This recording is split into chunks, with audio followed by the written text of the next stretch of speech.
Hello दोस्तों, आपने हाल ही में बागेश्वर धाम सरकार जी का नाम तो ज़रूर सुना होगा। अगर सुना है तो फिर आपने धीरेन्द्र कृष्ण शास्त्री जी का नाम भी ज़रूर सुना होगा और बहुत अच्छे से जानते भी होंगे। तो नमस्कार दोस्तों, आज हम गुरु जी के सच के बारे में बात करेंगे। यह एक ऐसे इंसान हैं जिनकी लोग दिल से इज्जत करते हैं और इनकी बहुत ज़्यादा रिस्पेक्ट करते हैं और काफ़ी कम समय में और बहुत कम उम्र में ये बहुत सारे लोगों के बीच हैं। चाहे वो इंडिया की बात करें या ही भी देशों की बात करें, इनकी लोग दिल से इज्जत करते हैं। इन्हीं के बारे में हम समझने की कोशिश करेंगे। आइए इनके इतिहास से जानने की कोशिश करें। दरअसल इनका जन्म 4 जुलाई सन 1996 में छतरपुर नाम के ज़िले के अंदर गड़ा गांव के नाम के अंदर हुआ था। एक ऐसे परिवार में हुआ था जो परिवार थोड़ा सा गरीब था।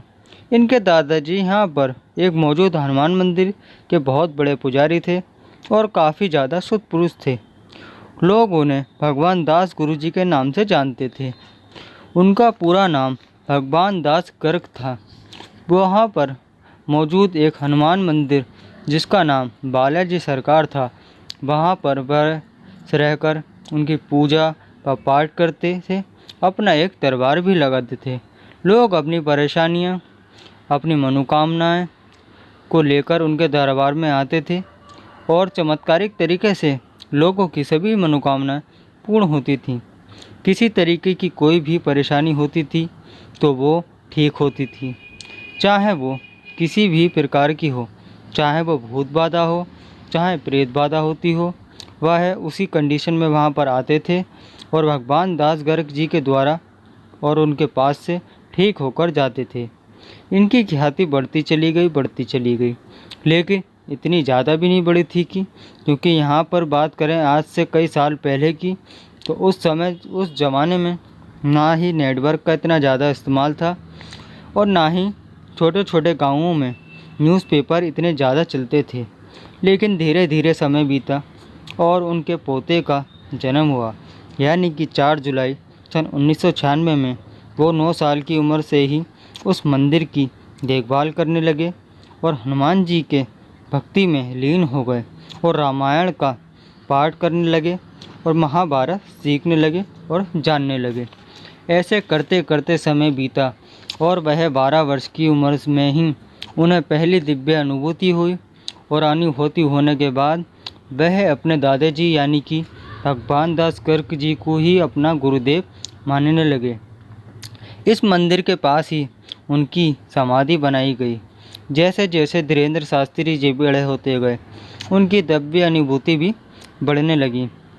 यहाँ पर दादाजी के बाद उन्होंने कमान संभाल ली और अपना दरबार लगाने लगे और धीरे धीरे उनकी ख्याति बढ़ने लगी, जैसे कि उनके दादाजी की ख्याति बढ़ी थी।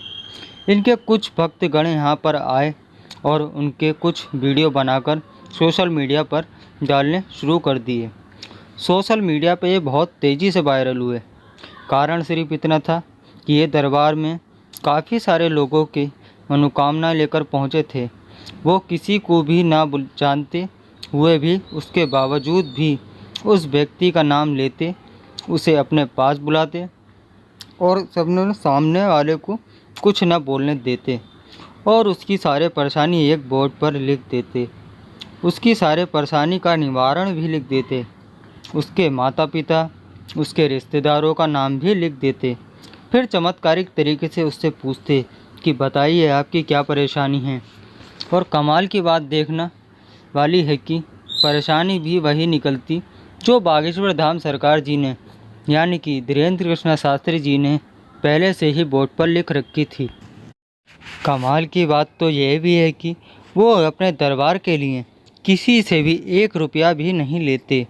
लिस्ट कई सारों लोगों से, सैकड़ों लोगों से हज़ारों तक की और हज़ारों से लाखों तक की हुई और लोग अपनी मनोकामना लेकर पहुंचने लगे और पूरी कराई और पूरी भी हुई और अपनी परेशानियों को और अपनी समस्याओं को पूरा कराकर अपने वहाँ से लौटते। दरअसल बागेश्वर धाम सरकार जी के दरबार में आने की कुछ प्रोसेस होती है।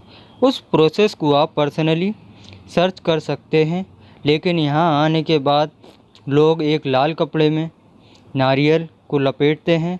यहाँ पर जो बालाजी सरकार यानी कि बजरंगबली के मंदिर में हैं, उस मंदिर की 21 परिक्रमा करते हैं, राम नाम का जाप करते हैं। साथ ही इसके बाद यहाँ पर लाल कपड़े के साथ नारियल को बांध दिया जाता है। यहाँ पर कई लाख नारियल में बंधे लाल कपड़े टंगे हुए हैं और यहाँ पर आने वाले लोगों का ये मानना है कि ऐसा करने से उनकी सारी मनोकामनाएं पूरी होती हैं। और यहाँ पर हर मंगलवार को ये होता है और हर मंगलवार को यहाँ पर दरबार लगता है और समय समय पर मंगलवार के अलावा भी दरबार लगता है। लाखों लोग यहाँ पर पहुँचते हैं और उन लाखों लोगों की भीड़ में से गुरुदेव जी किसी भी एक का नाम लेते हैं, उसको सारी परेशानियाँ ख़त्म कर देते हैं। बागेश्वर धाम सरकार जी बाबा खुद को बजरंगबली के बहुत बड़े भक्त बताते हैं और यह भी कहते हैं बजरंगबली जी का सीधा सीधा हाथ उनके सर के ऊपर है।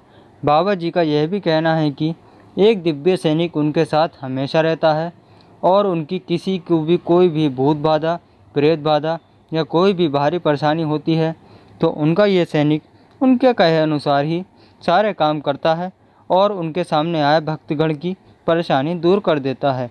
धीरेन्द्र कृष्णा शास्त्री जी का बचपन की बात करें तो यह बहुत ही गरीब परिवार से थे और यह बहुत ज़्यादा पढ़ना लिखना चाहते थे, लेकिन इनके पिताजी के पास इतने ज़्यादा पैसे नहीं थे, इसलिए इनकी 8 तक की कक्षा तक की पढ़ाई इन्होंने अपने गांव से ही कंप्लीट करी और यह उसके बाद अपने गांव से 5 किलोमीटर दूर तक गंज जाते और पढ़ाई करते। फिर इन्होंने 12वीं तक की पढ़ाई कंप्लीट करी और उसके बाद बीए प्राइवेट से किया। फिर एक तरीके से देखा जाए तो इन्होंने अपना जीवन बालाजी सरकार धाम के मंदिर के ऊपर न्यौछावर कर दिया। इनकी उम्र आज केवल 26 वर्ष की है, लेकिन ये ऐसे बड़े बड़े दरबारों के लिए 1 रुपया भी नहीं लेते हैं। इनके राम भजन के लिए, इनके राम पाठ के लिए दूर दूर से अलग अलग शहरों से इन्हें बुलाया जाता है, अलग अलग राज्यों से बुलाया जाता है और राम कथा के जो भी मदद से जो भी पैसा जमा होता है बाबा जी उसका कोई पर्सनल यूज़ नहीं करते हैं। गरीब औरतों की, गरीब बच्चियों की विवाह में, सामूहिक विवाह में इस पैसे का खर्च करते हैं। बागेश्वर धाम सरकार जी की तरफ से निःशुल्क वृद्ध आश्रम भी खोले गए हैं। अभी हाल ही में अपने भक्तों को यह आश्वासन दिया है कि वह बहुत ही जल्द पूरी तरीके से निःशुल्क अस्पताल खोलने वाले हैं। केवल भारत में ही नहीं, हाल ही में बागेश्वर धाम सरकार जी को ब्रिटेन में भी बुलाया गया। वहाँ पर उन्होंने वहाँ के सांसदों और भारतीय समुदायों के लोगों के बीच रामलला का पाठ करा, जिससे वहाँ के लोग बाबा जी के सामने नतमस्तक हो गए। यहाँ पर काफ़ी सारे ऐसे मीडिया एजेंसी वाले हैं और काफ़ी सारे न्यूज़ रिपोर्टर हैं जो कि भेष बदलकर बाबा जी के सामने पहुँचे, उनके बराबर में एंटर हुए, उनके पोल खोलने की कोशिश की।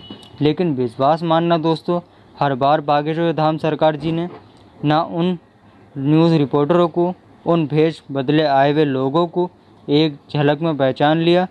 और फिर क्या हुआ, वो जो बड़े बड़े न्यूज़ रिपोर्टर बड़े बड़े भेष बदलकर उनका एक्सपोज करने आए थे और वो खुद उनके सामने घुटने टेक दिए। सचमुच में एक दिव्य पुरुष है फिर नहीं, इसकी पुष्टि तो मैं नहीं कर सकता, लेकिन एक चीज़ की पुष्टि मैं ज़रूर कर सकता हूँ कि बागेश्वर धाम सरकार जी बहुत ही ज़्यादा अच्छे इंसान हैं और संत हैं।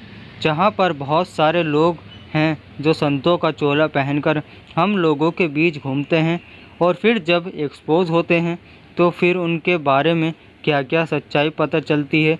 और वहाँ पर बागेश्वर धाम सरकार जी हैं, बिना किसी भी फ़ायदे के इतने बड़े बड़े काम किए जा रहे हैं, चाहे वो गरीब बच्चों की शादी का हो या सामूहिक विवाह हो या निःशुल्क वृद्ध आश्रम की बात हो या फिर आने वाले समय में फ्री हॉस्पिटल की बात हो। बागेश्वर धाम सरकार जी बहुत ही ज़्यादा अच्छे इंसान हैं और वो बहुत ही अच्छे काम कर रहे हैं। शायद ये कारण है कि उनकी रिस्पेक्ट लोग के दिल में इतनी ज़्यादा है। और आपकी क्या राय है दोस्त, इनके ऊपर कमेंट सेक्शन में ज़रूर बताइएगा। अगर आपको वीडियो अच्छी लगी हो तो वीडियो को लाइक और चैनल को सब्सक्राइब ज़रूर करना और बेल आइकन को ऑल पर क्लिक कर देना, जो कि इसी तरह के हैरान करने वाले वीडियो आपके सामने डेली लाता रहूँगा। अगर इस तरह की कोई भी कहानी या जानकारी आप लोगों के पास हो और आप चाहते हैं कि मैं अपनी वीडियो के ज़रिए दुनिया के सामने लाऊं, तो दोस्तों लिंक भेजिए, हो सकता है मेरा अगला वीडियो आपके हिसाब से हो। चलिए दोस्तों, कल अब फिर से मिलते हैं। बहुत बहुत धन्यवाद। अगर आप लोगों को वीडियो अच्छी लगी हो तो चैनल को सब्सक्राइब प्लीज़ ज़रूर करना। जय हिंद।